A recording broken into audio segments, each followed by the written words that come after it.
Começar a gravação?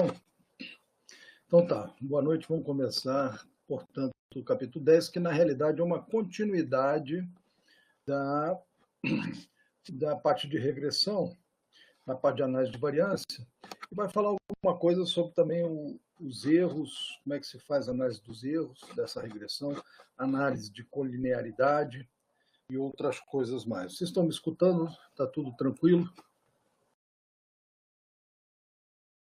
Estão me escutando?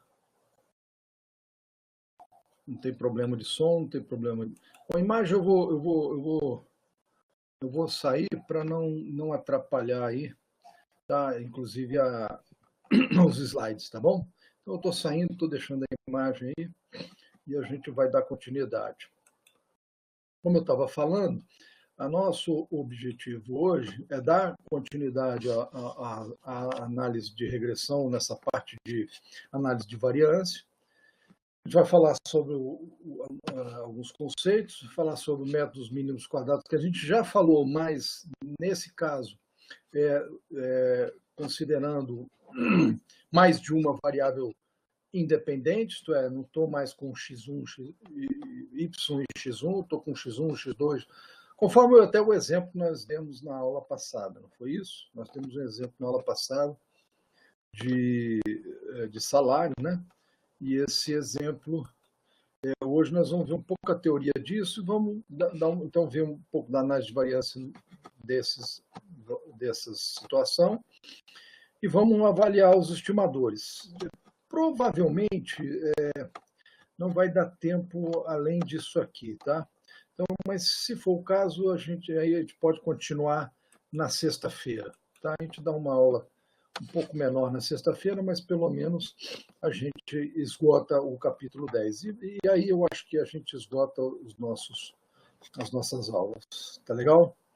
Então, provavelmente a gente vai parar em avaliação dos estimadores. Provavelmente. Vamos ver. Vamos tocar para frente, vamos ver até que ponto a gente chega sem problema. Então, alguns conceitos. Então, tem, por exemplo, a estimação do valor líquido. Isso a gente viu como exemplo, inclusive, que se a gente tem um VPL, o valor presente líquido, a expectativa, né, o operador de esperança, a esperança de um VPL é dado pela esperança de um fluxo de caixa e a esperança de um retorno de uma taxa de desconto ou de um retorno de capital, né? Então, tem o CAPM, que a gente chama de Capital Asset Price Model, que é um modelo de regressão, onde tem taxa de retorno, taxa livre de risco, aqui é o prêmio de risco, aqui é a taxa livre de risco. Então, o retorno de um ativo qualquer, né, ou a taxa de desconto para um ativo qualquer, ele tem que ser formado por um ativo livre de risco mais um prêmio de risco. Esse prêmio de risco é o quanto que a taxa de retorno da carteira de mercado, né, menos a taxa livre de risco. Isso aqui, então, seria o quanto que ele ganharia por estar, ou ele deveria ganhar por estar saindo de um ativo livre de risco e aplicando num ativo, de certa forma, arriscado, né? Então, esse ativo aqui, ou essa taxa de retorno, ou taxa de desconto, como queira, ela tem que ser um ativo livre de risco mais um prêmio de risco. Esse prêmio de risco é dado por essa diferença, quer dizer, esse valor tem que ser maior do que esse, né? Então, sendo maior, ele deveria ter um valor de mercado, a diferença do valor de mercado para o ativo de risco, um valor razoável e ponderado por uma volatilidade, né? Então, uma sensibilidade do preço, né? Ou volatilidade do preço. Esse é o conceito de Capital Asset Price, tá? A taxa de retorno do ativo I, que a gente estava falando que poderia ser por CM, pelo CAPM, é uma variável explicativa, né? A taxa de retorno do portfólio de mercado acionário e Bovespa, por exemplo. Né? O APT é um outro exemplo, que nós não vimos aqui, mas é um outro exemplo de regressão também, onde nós temos as variáveis explicativas. Tá? Então, são os fatores gerais No caso do APT, poderiam ser os fatores gerais macroeconômicos, os fatores específicos da empresa. Então, o APT, ele diferentemente do CAPM, que é uma taxa de retorno de portfólio de mercado, ele é composto por fatores gerais macroeconômicos mais fatores específicos. Ele é um modelo de regressão também, tá, gente? Eu só estou dizendo que ele, APT, é dado por essas variáveis aí, que seriam as variáveis explicativas.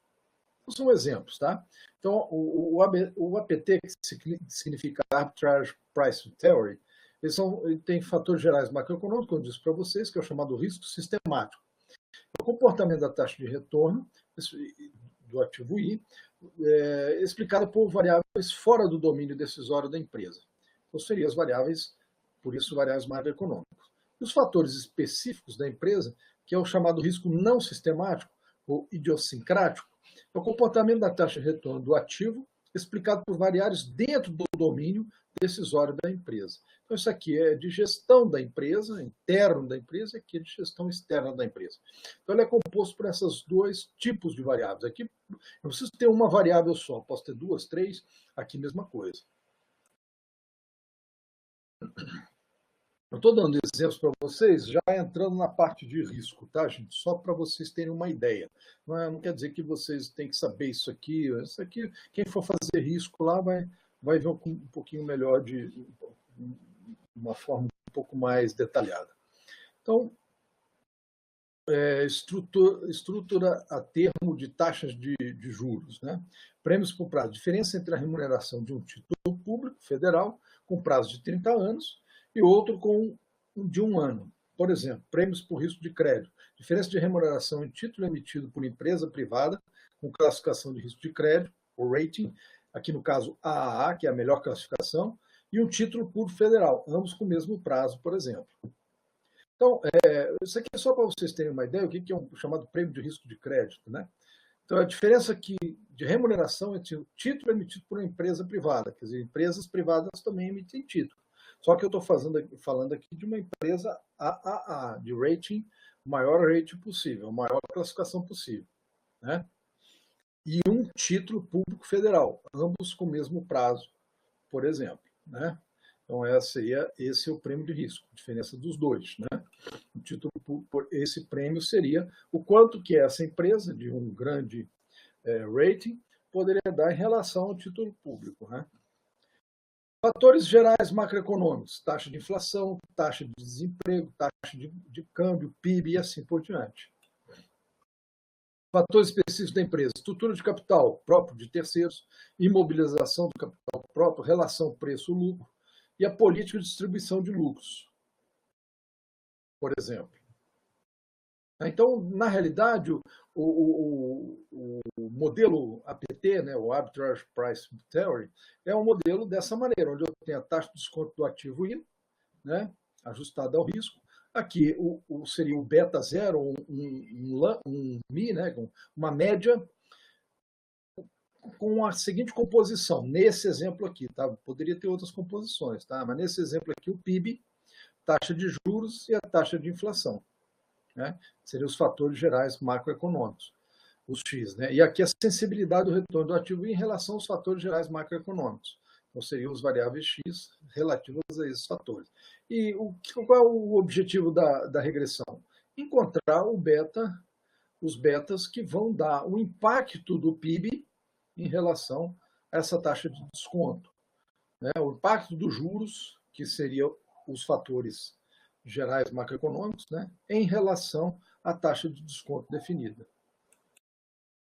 Tá? Por isso, essa. Então, voltando lá, a gente viu o que era a regressão linear simples, quando eu J é igual a 1. Quer dizer, eu tenho PIB em relação, vamos supor, a uma função do trabalho. PIB e trabalho. No caso da múltipla, ela é maior ou igual a 2. Então, eu tenho o PIB em relação ao trabalho e capital, por exemplo. Voltando aqui, né, aos exemplos simples, o que é y em função de uma variável x1, então eu tenho y e x1. E a múltipla y em função das variáveis x1, x2 até xn.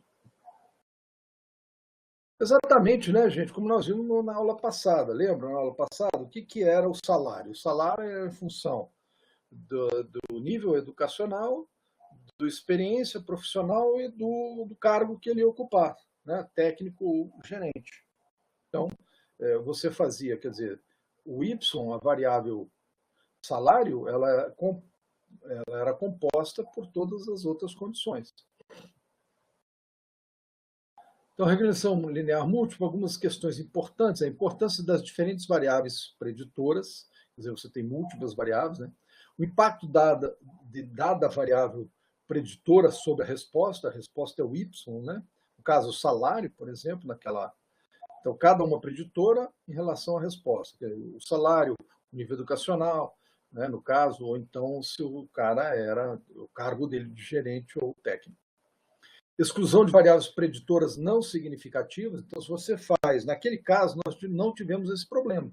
Mas eu poderia ter um problema que eu não tenho variável significativa, eu excluo ela do modelo e rodo de novo. E inclusão, posso também incluir variáveis preditoras significativas estatisticamente que eu não consegui descobrir.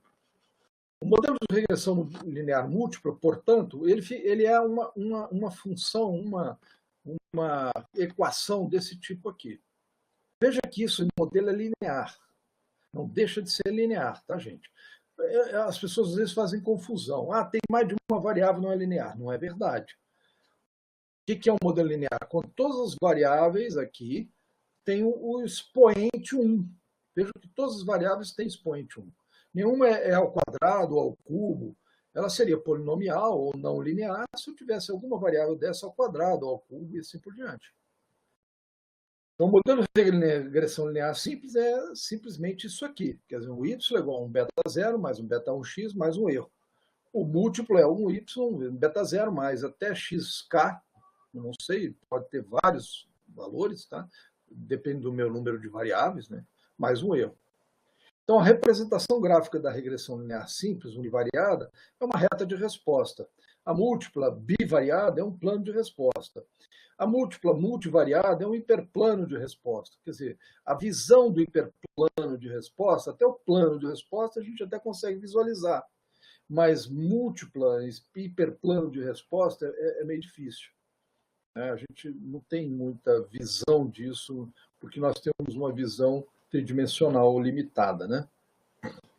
Então, a regressão linear simples populacional, como nós vimos, né, ela é uma variável dependente explicada, né? Aqui eu tenho o intercepto dessa variável, que é o tal do beta zero, e aqui eu tenho o coeficiente populacional de inclinação, e aqui eu tenho a variável independente explicativa. Aqui o erro aleatório. E o que é essa representação dessa equação aqui? Seria o que a gente chama de a média de y dado um valor de x. Se o meu valor de x é zero, ou se eu não tenho nenhuma correlação com esse valor de x, é apenas a minha média de y. Beta zero representa a média de y quando eu tenho isso aqui zero. Então, costuma-se dizer que é a média de y dado, lembro que essa barrazinha significa dado uma variável x. Tá? Então, é essa a definição. Aqui, nós já vimos isso, né? Não vou aqui ficar insistindo, né? Isso aqui a gente já viu. Quer dizer, aqui a gente tem a reta beta 0, beta 1, né? A reta resposta, digamos assim. Aqui a gente tem o valor observado, ele é uma reta, a reta resposta, né? Mais um erro aleatório, que é essa diferença do ponto onde eu tenho o valor observado de y em relação a x, né, numa distância. Então, veja que aqui eu tenho pontos à distância. Então, isso me faz ser o y, a reta estimada y chapéu, né, que a gente chamava de y chapéu, ou mi y dado x1, que é a média condicional, né, que é o mesmo conceito, tá? Mais um erro. Então, isso aqui é igual a esse valor aqui, mais um erro. No caso da múltipla, é a mesma coisa, tá? É a mesma coisa. Então, eu tenho a variável dependente explicada, eu tenho o intercepto e tenho os coeficientes populacionais de inclinação. Os diversos coeficientes de inclinação correspondentes às diversas variáveis que compõem o modelo, e um erro aleatório. Então, essas são as variáveis independentes explicativas, né? E a regressão populacional, que é a média condicional, dado, não é um x aqui, dado x. Quer dizer, o x aqui, na realidade, é um vetor, dado vários valores de x, né? Certo? Então, o conceito do hiperplano, né, que é o que a gente estava falando, é esse também. É a mesma coisa, só que eu estou avaliando várias variáveis x. Então, só para a gente ter uma ideia de hiperplano, né, ou, no caso, um plano, né, como é que ela ficaria? Né? Eu teria x1, x2 e o y. Né? Então, eu tenho aqui x1, x2, eu tenho o plano, né? Aí o meu ponto, né, observado, ele está aqui, ele projeta no plano, né? E projeta no plano x2, x1 também, né? Então eu tenho aqui as projeções no comportamento da variável y, que é no plano, e no comportamento de x1 e x2. Né? Veja que o modelo é esse com duas variáveis, que é o modelo plano. Né? Eu não tenho aqui, hiperplano é complicado. Né? Então, basicamente é isso aqui que a gente tinha na regressão linear simples. Né? Isso aqui, então, é o y chapéu, que a gente estava chamando de y chapéu, que é o y estimado, né? Que é o y que eu faço a previsão na reta linear, né? E aqui eu tenho, portanto, o erro que representa o y menos o y chapéu, né? Como vocês estão vendo. Né? Então, da mesma forma, eu tenho a questão do y, e eu vou ter um y chapéu, que é um y menos o erro. Então, o y chapéu está aqui, né, com duas variáveis, né, e o y observado é o y chapéu mais o erro, é o mesmo conceito. Tá? Quer dizer, o erro está definido aqui, ó, do ponto observado para o ponto no plano, né, projetado no plano. Tá certo? Então, da mesma forma que a situação linear simples, eu tenho a outra situação do plano, né? Conceituada pelo plano, tá certo? Aqui o que ele está fazendo, ele está falando o seguinte: aqui eu tenho o populacional, aqui eu tenho o amostral. Tudo bem, tá? Da mesma forma da reta simples, ele tem esse tracejado aqui, seria o populacional. Por quê? Porque quando eu faço esse plano aqui, na realidade, pela amostra que eu tenho, eu estou desenhando um plano pela amostral, né? Que representa, por isso que ele vem com B0, B1, B2 e tal, para explicar uma situação populacional. Então, a projeção ou a semelhança de beta 0 com B0, né, dependendo do plano, pode estar mais inclinado, menos inclinado. Da mesma forma, a semelhança de B1 com beta 1 e B2 com beta 2. Quer dizer, o que eu quero é um estimador blue aqui, né, que ele seja de mínimo erro possível. Né? Então, vamos supor aqui numa regressão múltipla, vendas no mercado em 10 mil unidades, despesa com ponto de venda em 1.000 unidades e gastos com TV em 1.000 unidades. Né? Então, eu tenho a minha venda, ela pode ser explicada, segundo o modelo, né? Ela poderia ser explicada, é isso que eu quero avaliar, por despesas com ponto de venda e gastos em televisão. Né? Então, tem o plano, não é isso? E tem os pontos definidos nesse plano. Um plano resposta, né? E tem as projeções da variável y. Então, B0 eu intercepto o plano de regressão, quer dizer, eu intercepto aqui, né?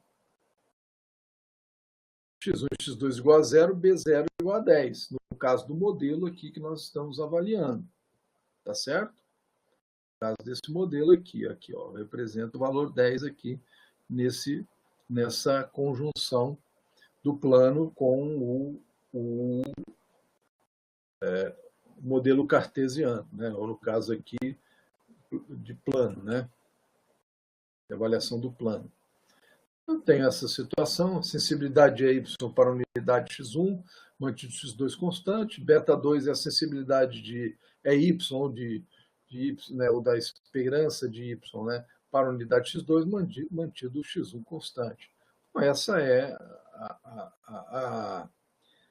a definição desses valores beta 1, beta 2. Tá? Se fosse beta 3, seria a mesma coisa. Mantido constante o beta 1, beta 2, eu teria o beta 3, mas constante B1, B3, beta 1, beta 3, eu teria B2, a estimativa de B2. Né? Então é isso, é essa definição dos modelos. No caso aqui, a regressão linear múltipla, a gente está querendo aqui mostrar o método mínimos quadrados para essa situação. Por simplicidade, será considerado apenas o caso especial do modelo de regressão múltipla com duas variáveis independentes. Então, seriam essas duas. O procedimento é minimizar a soma dos quadrados dos resíduos. Né? Eu sei que a média, esse aqui é a média de x2, aqui é a média de x3. Então, beta 1 seria a média de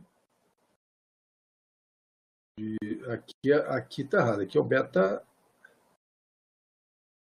Ele vai chamar de beta 2 e beta 3, mas aqui é beta 0, tá, gente? Beta 0, beta 1, beta 2. Pelo modelo que ele está expondo aqui, tá? Então, na realidade, esse aqui é o beta 0, tá?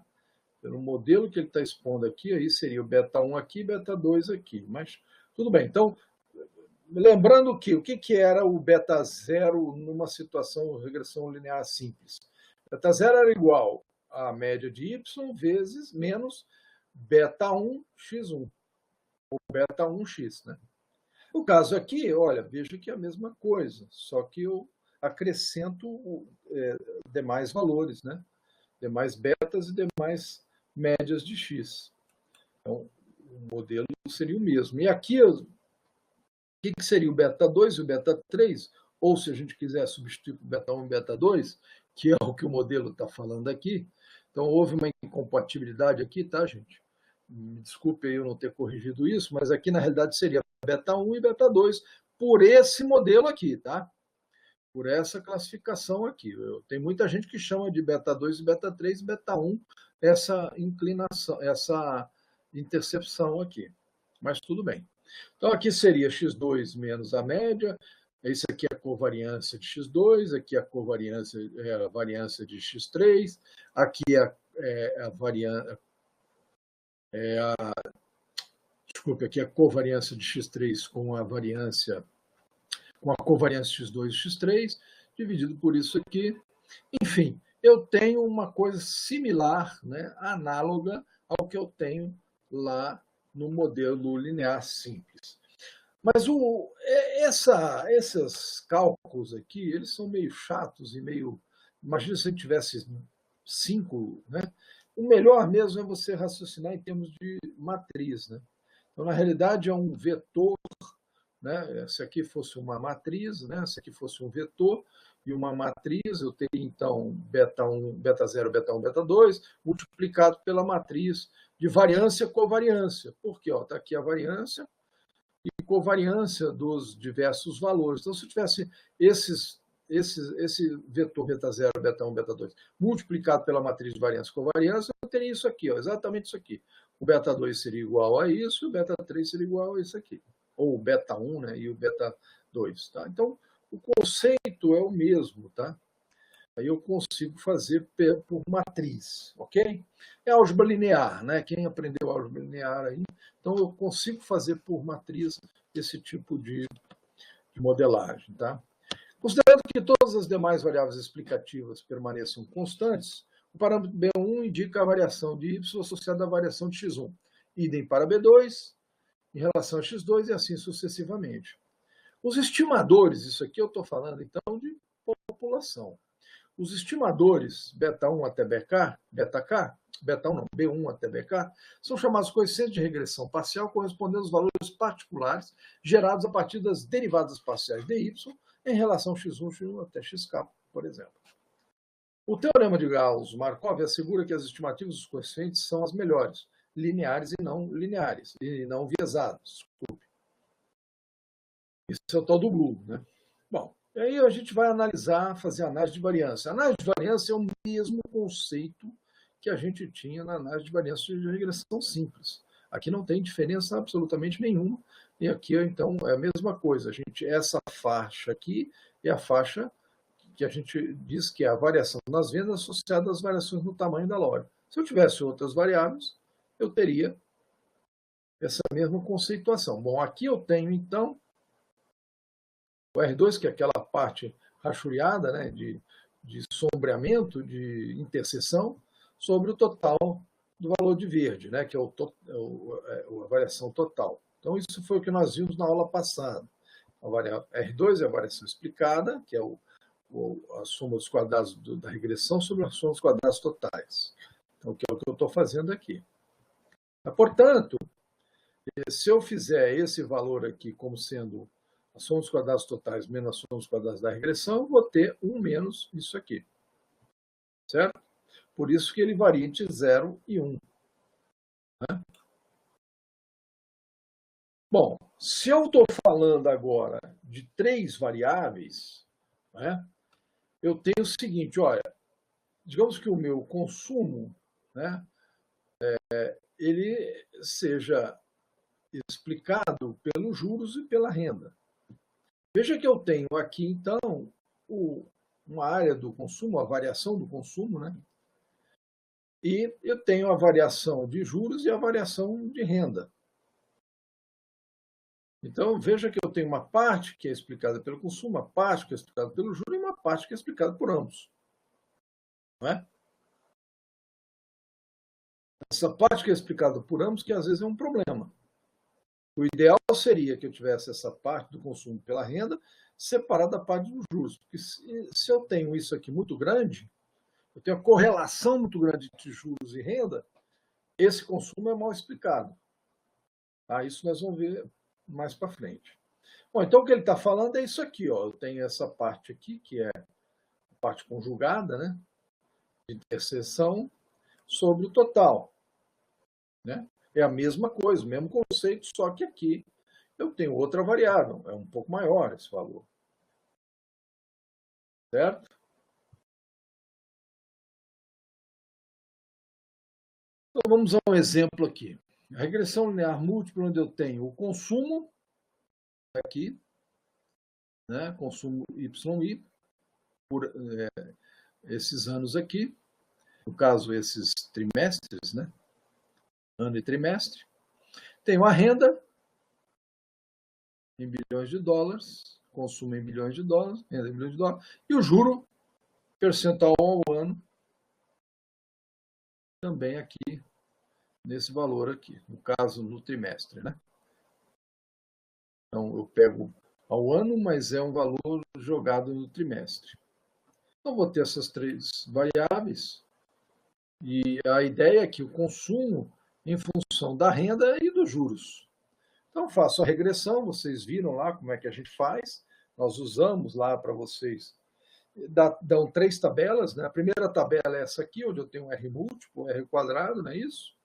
Esse R quadrado, na realidade, é o R múltiplo ao quadrado. Tem o R ajustado, tem o erro padrão e tem o número de observações, que são 16. Então, a minha primeira hipótese, né, que é a hipótese da tabela de ANOVA, de análise de variância, é o seguinte. O H0, lembra que eu falei assim, ó, o beta 1 era igual a 0. Né? O que eu falei para vocês. Bom, mas se eu tenho beta n's, né, todos os betas são iguais e iguais a 0. As variáveis x e não afetam o y. Né? Por quê? Porque o x, esses valores são os valores que multiplicam em x, são os coeficientes de x. Então, se esses valores todos são iguais a 0, é porque o x não tem, né, pelo modelo avaliado, né, que é esse aqui, o x não tem valor nenhum. Por outro lado, a hipótese alternativa é que pelo menos um dos betas seja diferente de 0. Olha que eu não testo beta 0 aqui, porque beta 0 é a média de y. Então, não me interessa testar beta 0, eu testo aqueles que são vinculados a x. Tá? Então, o objetivo é se concluir se a variável x explicada ou não de forma significativa, ou melhor, explica, né, de forma significativa o comportamento de Y. Quando, então, por exemplo, o F tabelado é menor que o F calculado, rejeita-se H0. Quanto maior a F calculado em relação ao tabelado, maior a nossa crença no modelo. Por quê? Porque aí entra naquele teste de hipótese de Sneddekor, né?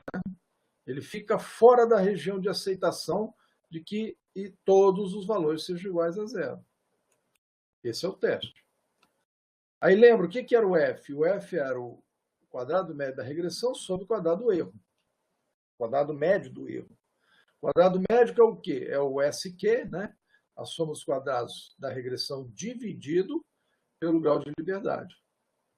E mesma coisa, o QM é erro, é a soma dos quadrados do erro dividido pelo grau de liberdade. Então, se o F calculado é maior que o F tabelado como?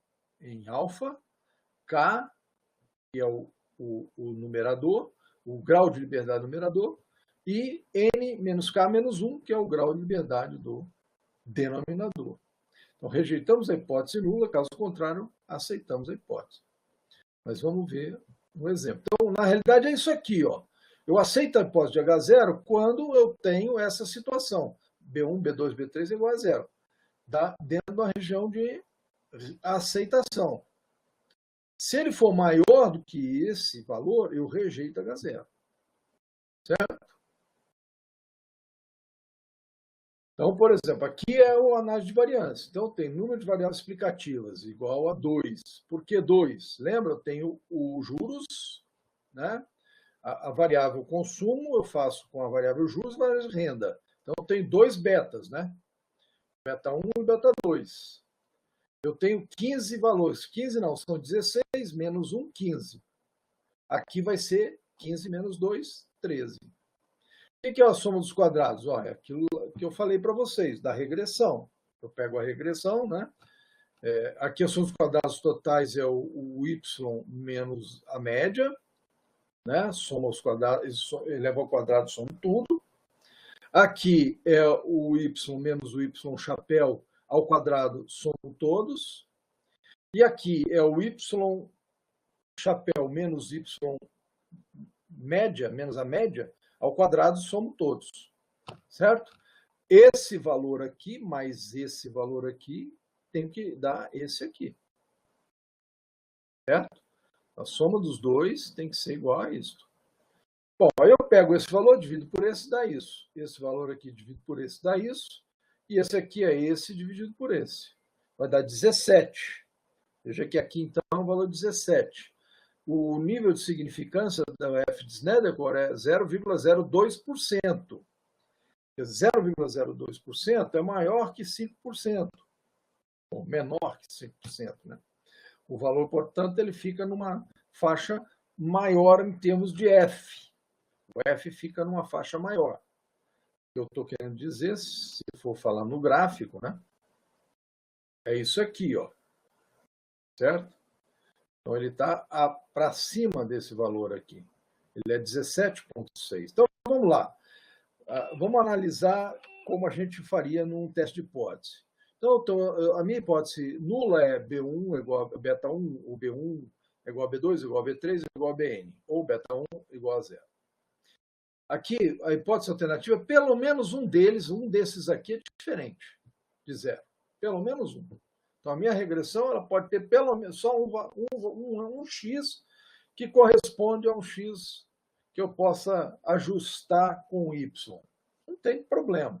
Aqui ele vai dar rejeição de H0. Enfim, o alfa eu estipulei 5%. O numerador é o K igual a 2. São 2, beta 1 e beta 2. O denominador é o quê? É N menos 1 menos K. K é 2, então eram 16, 16 menos 3, dá 13. Aí eu vou lá na tabela, vejo isso aqui, com 5%, 2 e 13. Vou lá na tabela, vejo 4,67. Certo? Então, 4,67 seria o valor que eu teria aqui. Ó. Esse 381 é porque foi copiado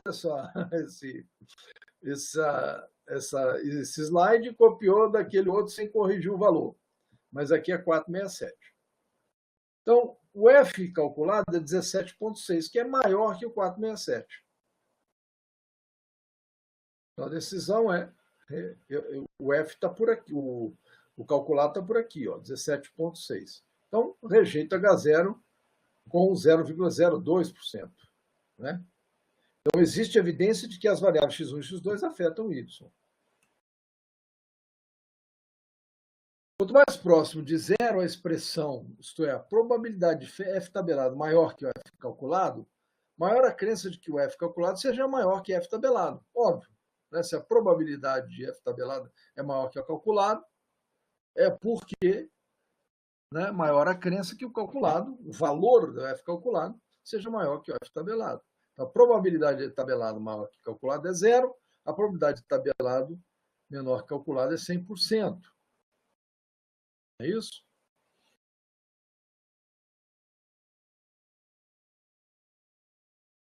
Ok? Então, o modelo pode ser aceito, pois rejeita-se H0, aceita-se H1. Tudo bem por enquanto, gente?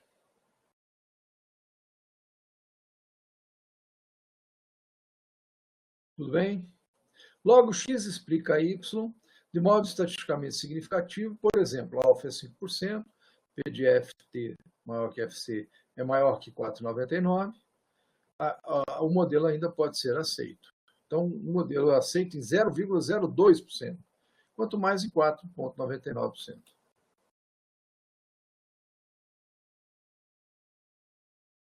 Tá? Que é o que ele fala aqui. Né? Então, esse aqui é hipótese 0, H0, essa é hipótese alternativa. O F de significância 0,02% é menor que 5%, decide pela rejeição. Conclui-se, então, que existe evidência de que X afeta Y. Quer dizer, os juros e a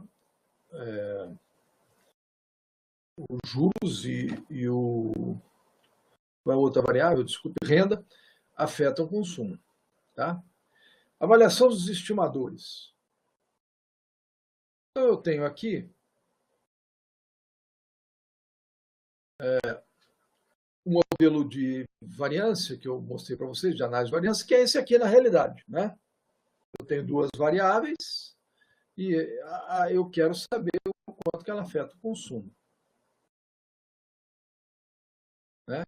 Então, há variações na renda associadas às variações do consumo e há variações nos juros associadas às variações do consumo. Então, aqui é dos juros, então, que afeta o consumo, e aqui é a renda que afeta o consumo.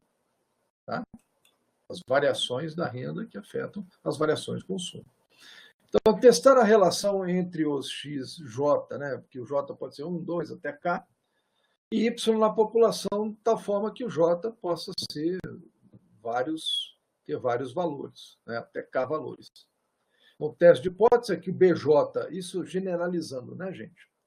O BJ seja igual a zero, o XJ não explica Y, tal que o J vai de 1 a K, e outra que o BJ é diferente de zero. O XJ explica Y, tal que o J vai de 1 a K.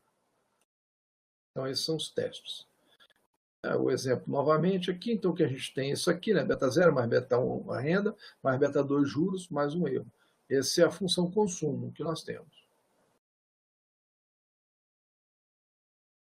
Aí, a terceira tabela, então, a primeira é aquela que tem a relação, a segunda que tem a análise de variância, a terceira é essa aqui, que eu vou analisar coeficiente a coeficiente. Então, aqui é beta 0, beta 1 e beta 2. Aí eu tenho o erro padrão e tenho o stat t. Veja que aqui o stat t é, de certa forma, grande, que é 8%, mas aqui ele já tem 21,67. Então, assim, o valor P dele, veja que é 89%. Né? Ou 79%, desculpa, 79%. Né? Então, assim, não é aquele 95%, é 79%. Aqui já dá o quê? 92%, né? 91 e pouco. Certo? Então já está mais ou menos. Aqui para 90% ele passa. Esse aqui, a 95%, 90%, ele não passa. Então, nós podemos ter um problema aqui, né? Veja que esse stat T não é um valor grande. Enfim, vamos lá, vamos analisar isso aqui. Quanto mais próximo de zero estiver o valor P, maior a nossa crença de que o T calculado deve ser maior que o T tabelado.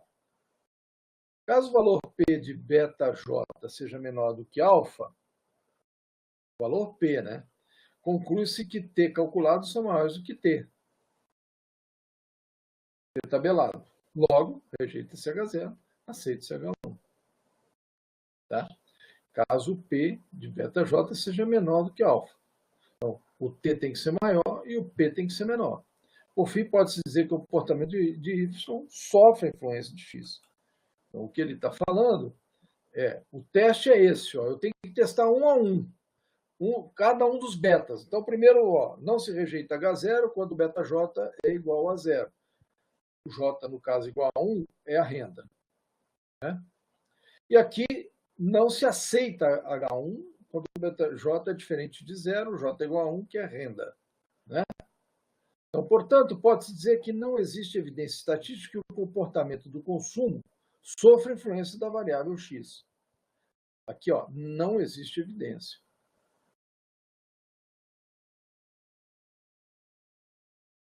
Vamos ao teste aqui só para a gente ver. Veja que nós só estamos testando beta 1 agora. Então, beta 1, que é a renda, né? H0, beta 1 igual a 0. E H1, alternativa, é diferente de 0. Então, o beta 1 é o quê? O beta 1 é 0,374. B1, né? B1.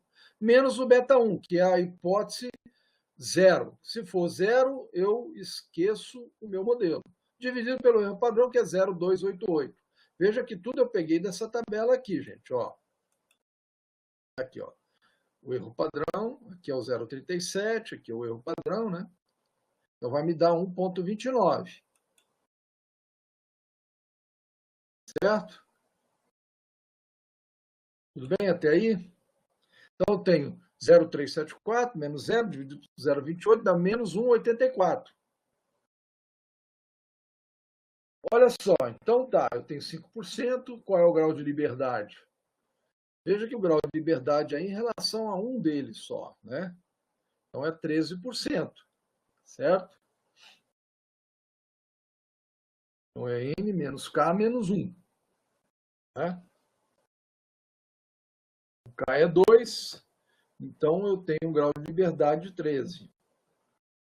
Pego o grau de liberdade na tabela T de student, o valor crítico vai ser 2,160. Então, 2,160 positivo e negativo. Como eu quero para 95, que foi o que eu defini, ó, 95 nessa região aqui, então aqui é 2,5, aqui é 2,5. Então, o menos 1,84 ele vai ficar maior do que o menos 2,16 e menor que o mais 2,16. Ele está nessa região, que é a região de quê? De aceitação. Então, eu não posso rejeitar H0. Então, se é a região de aceitação, eu posso dizer que ele é igual a 0, o beta 1. Se o beta 1 eu posso dizer que ele é igual a 0, é porque essa variável, renda, não influencia o modelo.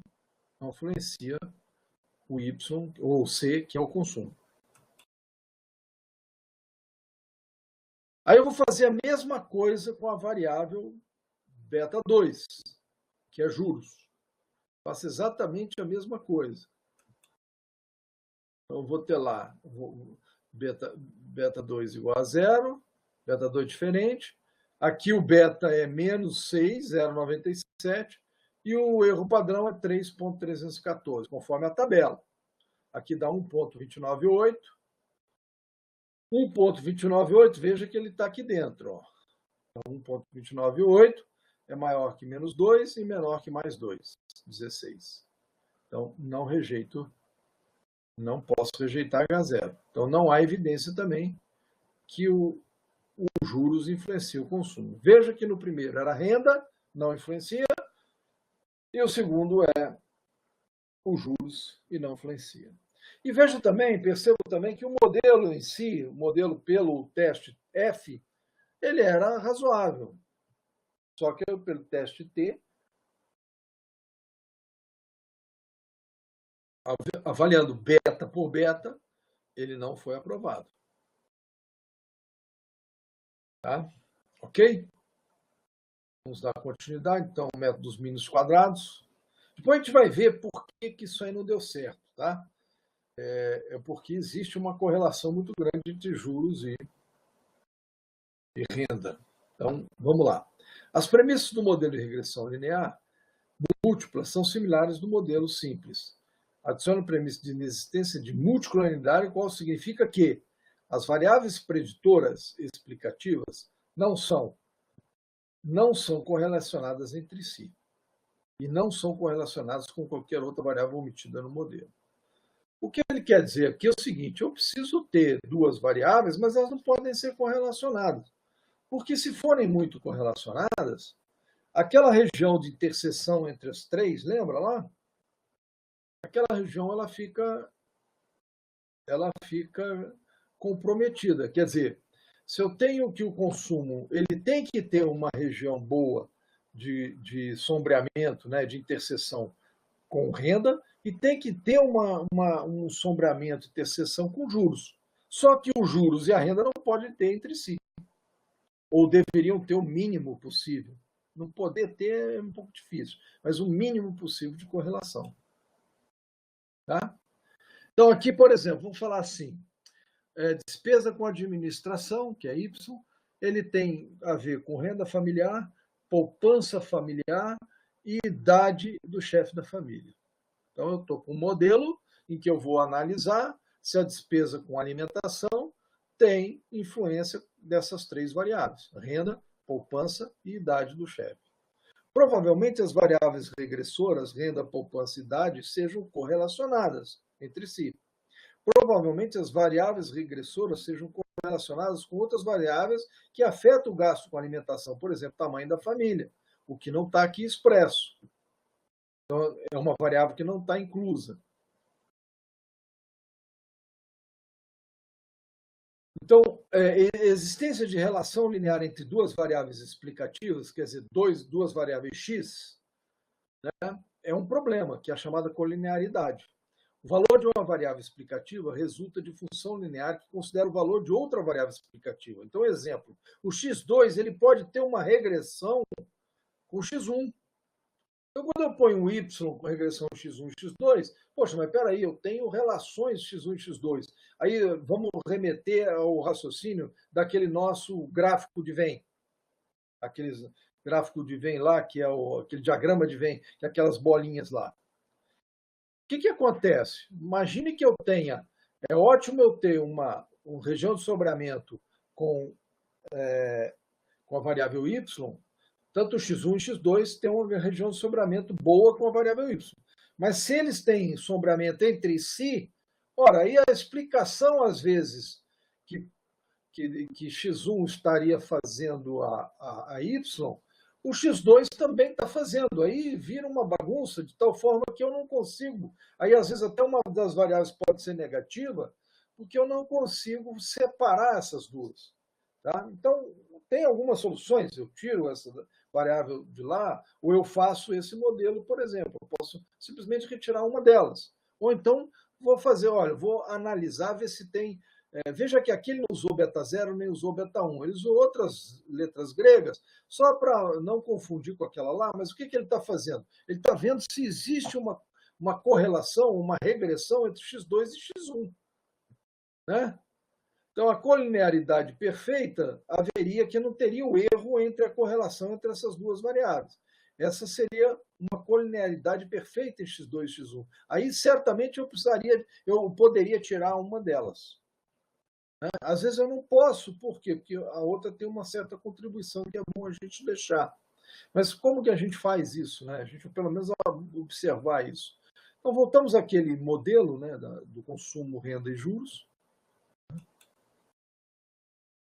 A gente achou, lembra que na primeira tabela nós achamos isso aqui.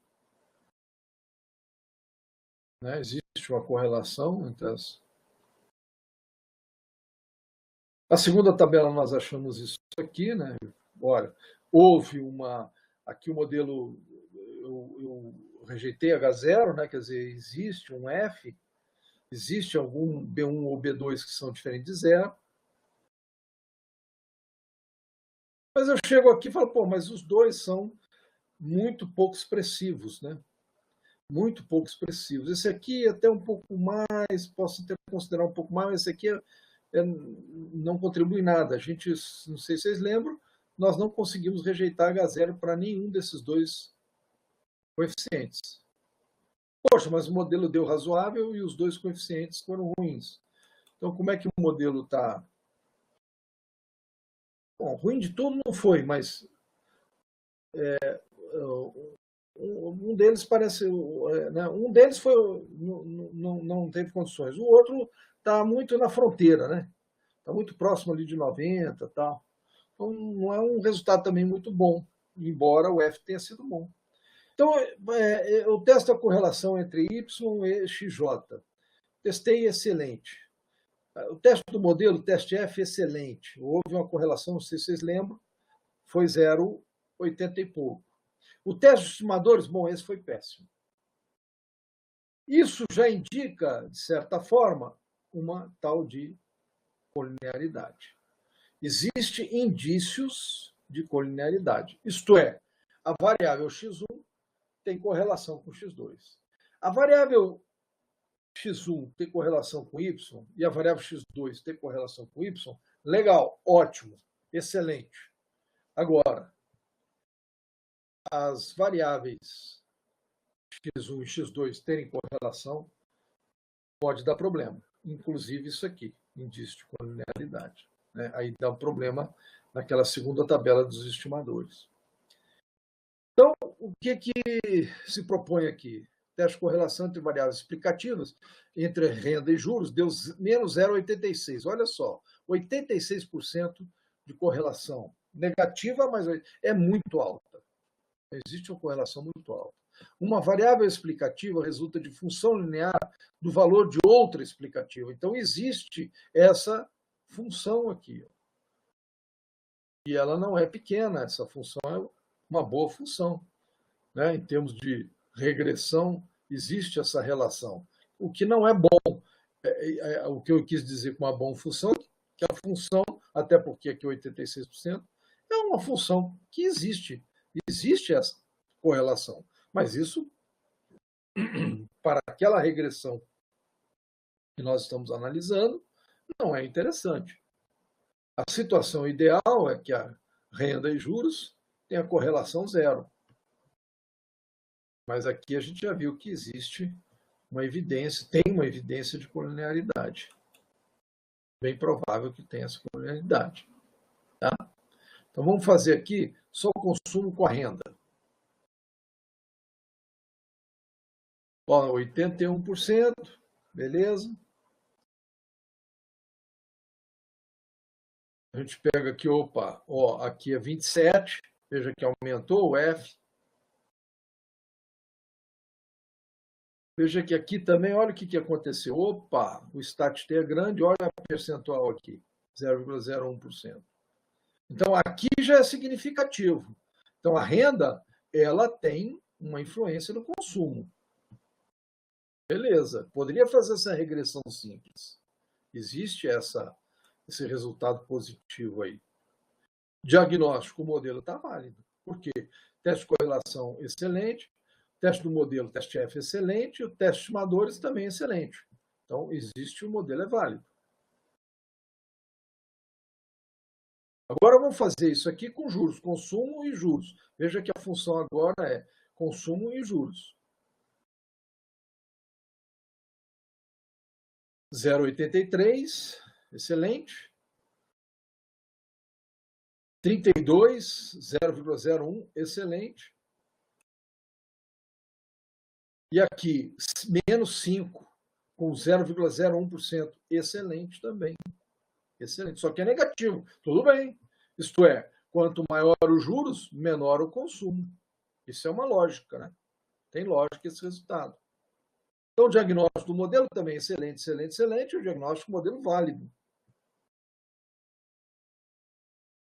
Bom, vamos testar a correlação entre Y e X. Consumo versus renda. O erro padrão é 63. 0,39 e o consumo versus juros, o erro padrão é 6,05. Conclusão, menor erro padrão é melhor desempenho. Né? O que eu quero, o melhor erro padrão. São muito parecidos, mas o menor erro padrão é esse. Então, o menor. Se eu tivesse que escolher uma variável, eu escolheria para explicar o consumo, eu escolheria os juros. Muito embora ambos sejam bem próximos, eu escolheria os juros. Porque eu não posso ter as duas, simplesmente porque elas são correlacionadas.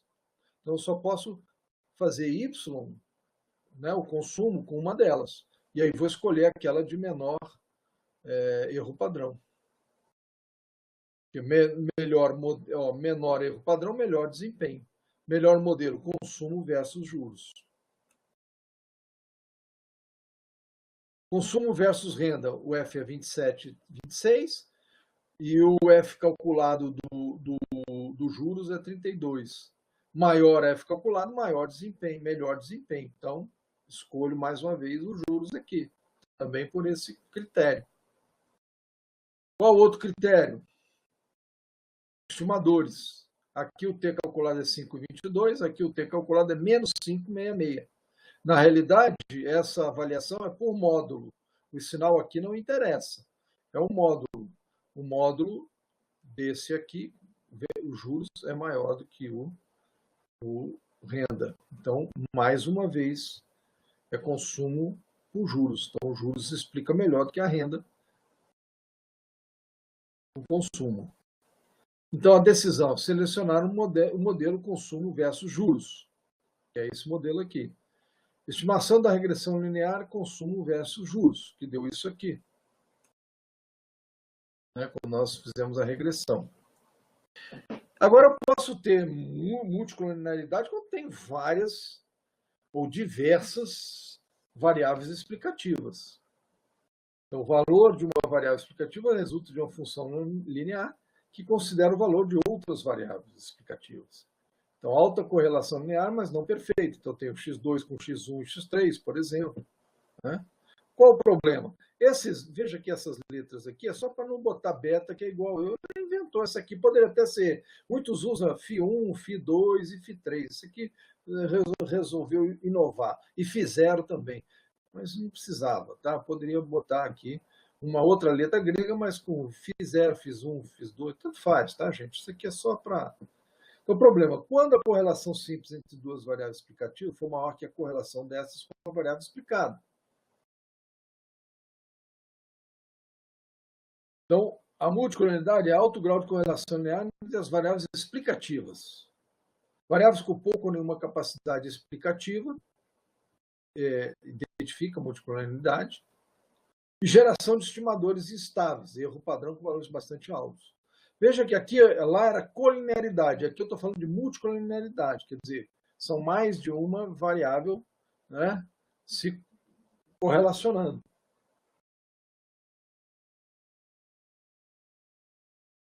Ok? Então, análise dos resíduos.